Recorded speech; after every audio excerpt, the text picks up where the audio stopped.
Silks ஆடி sale தூத்துக்குடியில் ஜூலை 12 முதல் கோலாகல ஆரம்பம். தமிழ் சினிமாவில் இருக்கக்கூடிய சில முக்கியமான பிரச்சனைகளை சரி செய்யறதுக்காக தமிழ்நாடு திரைப்பட தயாரிப்பாளர் சங்கம் இன்னைக்கு ஒரு மீட்டிங் போட்டிருக்காங்க.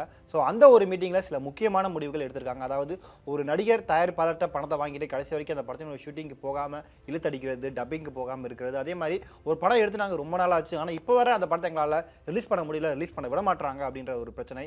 இன்னொரு பக்கம் படத்தை இப்போ தான் நாங்கள் தேட்டர் ரிலீஸ் பண்ணோம், ஆனால் அதுக்குள்ள ஓடிடியில் ரிலீஸ் பண்ணிட்டாங்க அப்படின்னு சில முக்கியமான பிரச்சனைகளை சரி செய்யறதுக்காக இன்னைக்கு தமிழ்நாடு திரைப்பட தயாரிப்பாளர் சங்கம் ஒரு மீட்டிங் அரேஞ்ச் பண்ணியிருக்காங்க.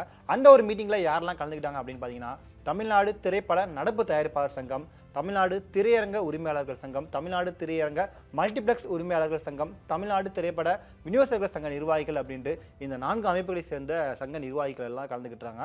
அதில் முக்கியமாக இருக்க ஒரு 6 முடிவுகள் எடுத்திருக்காங்க. அதில் முதல் முடிவு என்ன அப்படின்னு பார்த்தீங்கன்னா, ஒரு திரைப்படம், அதாவது முன்னணி நடிகர்களுடைய திரைப்படம் ரிலீஸ் ஆகி 8 வாரங்களுக்கு பிறகு, அதாவது தியேட்டரில் ரிலீஸ் ஆகி 8 வாரங்களுக்கு பிறகு தான் அந்த திரைப்படத்தை ஓடிடியில் ஒளிபரப்பு பண்ணணும் அப்படிங்கிறத எல்லாரும் ஒரு மனதமாக ஏற்றுக்கிட்டு அதை ஓகே பண்ணியிருக்காங்க. அதே மாதிரி எந்த ஒரு நடிகரோ நடிகையோ அல்லது டெக்னீஷியன்ஸ் யாராவது ஒரு தயாரிப்பாளர்கிட்ட அட்வான்ஸ் பணம் வாங்கி அந்த படத்துக்கு கமிட் ஆகிட்டாங்க அப்படின்னா உடனே அந்த படத்தை முடிச்சு கொடுத்துட்டு தான் அவங்க அடுத்த படத்துக்கு போகணும். ஒரு தயாரிப்பாளர்கிட்ட அட்வான்ஸ் பணத்தை வாங்கிட்டு அந்த படத்தை முடிச்சு கொடுக்காமலே அடுத்ததாக இன்னொரு தயாரிப்பாளர்கிட்டையுமே போய் அட்வான்ஸ் வாங்கிட்டு அந்த படத்துலையுமே நடிக்க போயிடுறாங்க. இது ஏற்கனவே அட்வான்ஸ் கொடுத்த அந்த தயாரிப்பாளருக்கு கொஞ்சம் இழப்பை ஏற்படுத்தி தருது.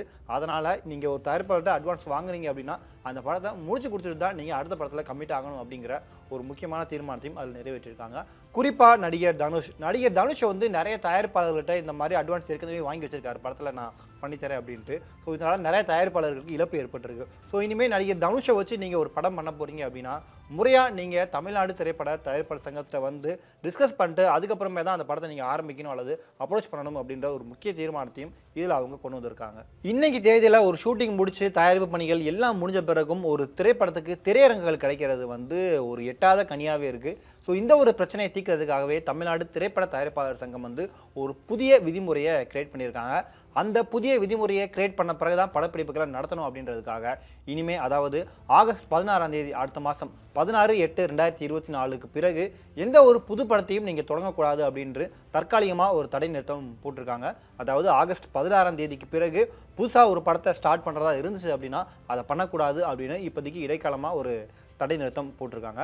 அதே மாதிரி இப்போ என்னென்ன படப்பிடிப்புகள் நடந்துட்டு இருக்கு அப்படிங்கிறத அந்த படக்குழு ஒரு புல் விவரத்தோட தயாரிப்பாளர் சங்கத்துக்கு கடிதம் மூலமாக அதை தெரிவிக்கணும் அப்படின்னும், இவங்க ஷூட்டிங் இப்போ நடந்துட்டு இருந்துச்சு அப்படின்னா அந்த ஷூட்டிங் எல்லாத்தையுமே அக்டோபர் 30ஆம் தேதிக்குள்ளே நீங்கள் எல்லாருமே முடிச்சிடணும் அப்படின்னு தயாரிப்பாளர் சங்கம் கேட்டிருக்காங்க. ஸோ இது கூட்டத்திலையும் அந்த ஒரு முடிவு எடுக்கப்பட்டிருக்கு. இதில் ஒரு படம் உருவாக்கும் போது அதில் அதிக செலவு போகிறது யாருக்கு அப்படின்னு பார்த்தீங்கன்னா முன்னணி நடிகர்களுக்கு தான். ஏன்னா அவங்களுக்கான சம்பளம் தான் ரொம்பவும் அதிக தொகையாக இருக்குது. ஸோ இந்த மாதிரி நடிகைகள் மற்றும் தொழில்நுட்ப கலைஞர்கள் இவங்களுடைய சம்பளம் கட்டுக்கடங்காமல் போயிட்டு இருக்கு. இன்னொரு பக்கம் அங்கே படப்பிடிப்பு தளத்திலையும் ஏற்படக்கூடிய செலவுகளும் கையை மீறி அதிகமாக போகுது. ஸோ தமிழ் திரைத்துறையே ஒரு மறுசீரமைப்பு பண்ண வேண்டிய சூழல் இருக்குது. இதனால் நவம்பர் 1ஆம் தேதி, அதாவது 1/11/2024 பிறகு எல்லா படப்பிடிப்பையும் நிறுத்தணும், எந்த ஒரு படப்பிடிப்பையும் ஆரம்பிக்கக்கூடாது, ஒர்க் பண்ணவே கூடாது அப்படின்னு ஒரு இது பண்ண போகிறாங்களாம். ஸோ அந்த எல்லா ஒர்க்கையும் சரி பண்ண பிறகு தான் நீங்கள் ஷூட்டிங் ஆரம்பிக்கணும் அப்படின்ற மாதிரியும் ஒரு சின்ன பிளான் அவங்க போட்டிருக்காங்க. அது மட்டும் இல்லாமல் இந்த மாதிரி திரைத்துறையில் நடக்கக்கூடிய பிரச்சனைகள் எல்லாத்தையுமே சரி செய்கிறதுக்காக தயாரிப்பாளர்கள், விநியோகஸ்தர்கள், திரையரங்க உரிமையாளர்கள் எல்லாருமே கலந்த ஜாயிண்ட் ஆக்ஷன் கமிட்டியும் ஒன்று உருவாக்கியிருக்காங்க. ஸோ இந்த ஒரு பிளான் இப்போ நடைமுறையில் பண்ண போகிறாங்க. குறிப்பாக நடிகர் தனுஷ் அவர்களுக்கு இது மூலமாக ரெட் கார்டு வழங்கப்படுமா அப்படின்ற ஒரு கேள்வியும் எழுந்திருக்கு. ஏன்னா நடிகர் தனுஷ் தொடர்ந்து நிறைய தயாரிப்பாளர்கள்ட்ட அவர் அட்வான்ஸ் வாங்கியிருக்காரு, வாங்கிட்டு படம் பண்ணாமலே இருக்கிற ஒரு காரணத்தினால அவருக்கு ரெட் கார்டு வழங்கப்படுமா அப்படின்ற ஒரு கேள்வியும் எழுந்திருக்கு. பட் இப்போ தான் ராயன் திரைப்படம் ரிலீஸ் ஆகி ஒரு நல்ல வசூல், கிட்டத்தட்ட அந்த படம் 100 கோடி கலெக்ஷன் நோக்கி போயிட்டு இருக்கு. இன்னொரு பக்கம் அடுத்தடுத்து இந்த செகண்ட் ஹாஃபில், அதாவது 2024 2ஆம் பாதியில் நிறைய முன்னணி நடிகர்களுடைய படமும் ரிலீஸ்க்கு காத்துட்டு இருக்கு. இந்த ஒரு நிலையில் தமிழ்நாடு திரைப்பட தயாரிப்பாளர் சங்கம் அதிரடியாக இதெல்லாம் நம்ம சரி பண்ணணும் அப்படின்னு இந்த ஒரு தீர்மானங்களை நிறைவேற்றிருக்காங்க. ஸோ இந்த ஒரு தீர்மானங்களை பற்றி நீங்கள் என்ன நினைக்கிறீங்க அப்படிங்கிற உங்களுடைய கருத்துக்களை மறக்காம கீழே கமெண்ட் பண்ணுங்க. சென்னை சில்க்ஸ் ஆடி சேல் தூத்துக்குடியில் ஜூலை 12 முதல் கோலாகல ஆரம்பம்.